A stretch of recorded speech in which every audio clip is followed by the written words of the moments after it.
Isa tubtub-duwa ka bagyo ginabanta nga magsulod sa Philippine Area of Responsibility suno sa pag-asa. Maulanon nga tiyempo lauman sa bunga holiday season. Ini gitutukan ni Zen Kilantang.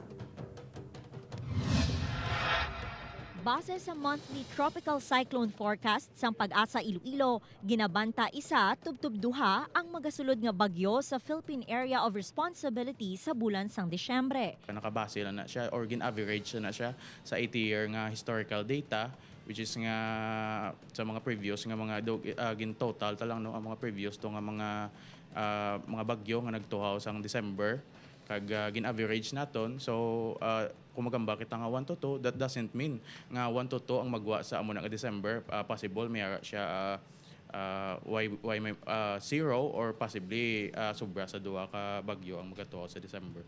Posible naman nga mangin maulanon ang panahon, ang pagsaulog sang Pasko kag pagsugalaw sang bagong tuig. Suno sa Pag-asa, magadepende ang paglandfall sang bagyo kung mag-develop ini. May mga times ta nga mga inadlaw nga mga magulan-ulan kay ara kita sa peaks nga aton nga La Nina. So ginexpecta nga amo na ulan-ulan ang aton nga mga inadlaw kag ang mga localized naman nga thunderstorm ginexpecta man na kada adlaw.